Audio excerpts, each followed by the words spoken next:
That's it. I am now convinced that our midfield is like a donut. It literally has nothing in the middle. Welcome to my match reaction for 1153 Forest 0.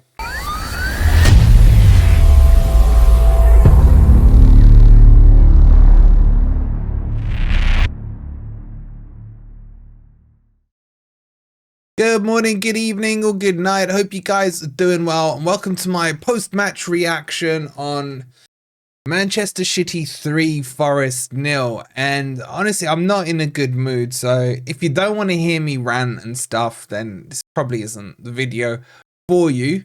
If you do though, and you're frustrated yourself, let me know by hitting that like button. Make sure you subscribe to Forest Fan TV if you are new. If you would like to buy me a coffee, because I need some nicotine right now. I've been on 6 streams, knackered, and now recording this. You can scan this QR code or click on the link that's pinned in the comment. Shout out to everyone who's bought me one. I need that caffeine. Okay, look, this video is specifically going to be about our midfield. I've been saying it for weeks, and I've been trying to convince myself that I've been wrong about this midfield. But the more I'm seeing it, the more just think I have, maybe some of you guys have as well, overgassed some of our players, specifically in the midfield. We can't go to Man City and play a 2-man midfield with the lack of quality that Dominguez and Yates both have in there. Yes, they have specific skill sets, specific qualities, limited qualities would be the word I use. But you can't make that same mistake that we saw that Nuno did against Arsenal and then replicate it at Manchester City. Both teams are quite similar in the way they can control a game, control the possession and everything. And what Nuno was trying to do is just have disruptors in that midfield. And the main problem with just having disruptors in the midfield, it becomes inevitable. And that's what yesterday was. Firstly, the biggest mistake was we showed Man City too much respect in those first 10, 15, 20 minutes of that game. And we were just defending deeper and deeper and deeper. And all that ends up happening is the ball gets punted long, goes to the Man City players on the halfway line. All their team are in our half. And then eventually they're going to break you down. They like that style of play. The reason Man City have been, messing up lately is because teams stopped playing like that against them. They started to play football around them. How many times have Man City gone behind this season and then gone on to loss in a lot of the cases because they've gone behind first? They went behind to Ipswich, for God's sake, at the Etihad. They lost to Bournemouth. They lost to loads Spurs 4-0. Loads of other teams. They've taken 4 L's in a row. And then we just turn up. And my biggest fear was Charity FC. That's why I was serious. I wanted them to beat Liverpool so they'd gotten that monkey off the back. And then we turn up. And my big thing with this is it's not the Man City that we held 6 to a couple of years ago. This is a Man City with a washed midfield. De Bruyne's too old. Gundogan's too old. Bernardo Silva, he was good yesterday. I'll give him that. But it's not a midfield that's cohesive. It's not a team that has that same spark that they had maybe last year, the year before that. And we just turned up and played into their hands. But it's the midfield that's the issue. I struggle to remember a game where Forest's midfield have controlled a match, controlled the tempo and dictated how that game's going to go. Not just under Nuno, not just under Cooper. I'm talking like since we've been back in the Premier League. This has been the state of the way we play.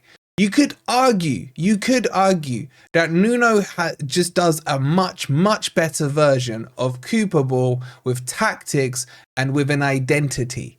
But the principles technically are still the same. We don't necessarily want the ball.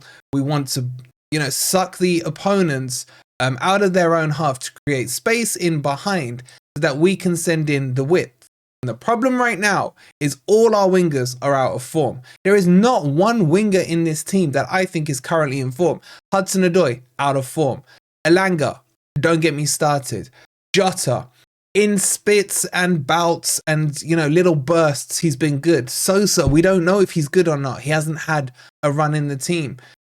Who else is there on those wings that we can use? Yet you hear all the other fan bases talking about, oh, when Forest come, oh, it's their wingers we need to worry about. They've not been consistent enough. But it all stems from the 6 and the 8 position. We cannot play a 6 and the 8 without Danilo and Sangare. That's my conclusion from the last month or so of football. Anytime we come across a half decent, half competent midfield, we lose the battle in midfield, and our midfield 6 and 8 end up too deep and basically playing as a back line. And the real question is, how do we fix this? Sangare, as we've told you, has picked up a different injury now, so he's going to be out for a while. Danilo probably won't be risked this side of Christmas. Ward-Prowse looks terrible. Yates is embarrassing. Yesterday from Yates was an embarrassment. The way he held his face, that petulancy of him, and he cost us that goal. For what reason? Why? And I'll tell you why. It's because there are certain segments in this fan base that gaslight him up when he does that stuff, forgetting that football is about playing with a football and not all this shithousery acting up and getting in everyone's face. That's not football. That's an element of football. It has its time and its place, but not 20 minutes into a game against Manchester City where they're completely dominating you and no one's come near your face and you've gone down holding it like you've been sniped. It's embarrassing to see that. It really is. And it's just wound me up so much. I honestly now think the solution is Murillo. Because let's face it, our bulletproof defense, M&M, extend that to MMA. They're not bulletproof. 9 goals conceded in 4 matches is not acceptable at all, full stop. Bring Morato in, push Murillo into that CDM position as a temporary solution. It has to be done. Or play with a 3-man midfield as a minimum, because this midfield is not good enough. And I'm not even convinced with a 3-man midfield, the 3 would be strong enough. If you're going to do it, you'd have to go, for me, Murillo CDM. And if you stick to the 4-2-3-1. Murillo CDM, Anderson in the 8, Morgan Gibbs-White in the 10. Fuck knows who you have as the wingers. And then I don't know up front either. I'm just starting to get frustrated with some of the stuff I'm seeing on the pitch. Now, a lot of you will say overreaction. Fine, it's an overreaction. I don't care. If we beat Man U, I'll be back on cloud 9. That's the big one for me. I get it. I don't really care about this City match. They're a fake team. They're cheats. We'll probably get given the 3 points at the end of the season when they get relegated with the 115. I get that. And I don't really care. If I want to be reactionary, if I want to go over the top over a win and over the top over a loss, that's my prerogative. You guys are welcome to react however way you want. But I cannot accept that lack of press in a match. And that for me is on Nuno. Because we just keep going backwards and backwards and backwards, allowing teams onto us. We did that against Ipswich last week. And had Ipswich had more quality going forward, they probably could have broken us down. And I just don't think this style of football is sustainable in the long run. We had a fantastic start to the season. And I said many weeks ago, my worry is when teams start to suss Forest out and say, here you go, you have the ball, and we'll hold a deeper line against you. I have no clue how we would break them down. I think we would absolutely struggle. And I've seen no evidence to suggest otherwise at the moment. I don't know. We got Man U next. For me, one of my biggest games of the season. We have to beat them. We have to beat them just for my own sanity. Just so I can hold it to so many people. We beat them at Old Trafford. And that's what I need now. I need that to get me back on track, to get that feel-good factor back with me. Because right now, I'm getting extremely frustrated. Even the win against Ipswich, for me, it was not a great spectacle. Yes, the 3 points are the most important thing. Yes, technically, as things stand right now, we are 6th in the league. But the league doesn't finish in December. It's a long road ahead. And is this style of play sustainable in the long run is my question. What do you guys think?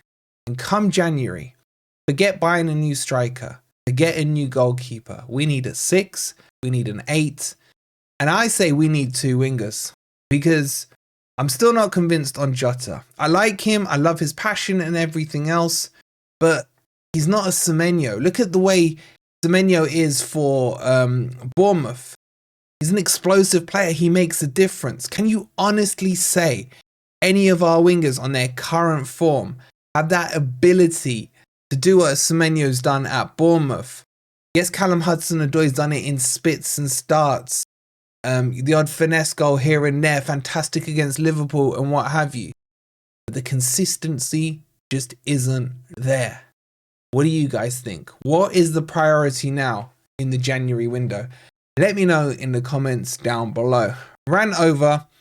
Grumpy Old Reds will be tomorrow night. Post-match, on the Man City game. And I look forward to Manchester United. We'll see you on tomorrow's video. If you haven't already, if you've made it this far, let me know by hitting that like button. Subscribe to Forest Fan TV if you are new. We'll see you on the next video. Come on, you Reds.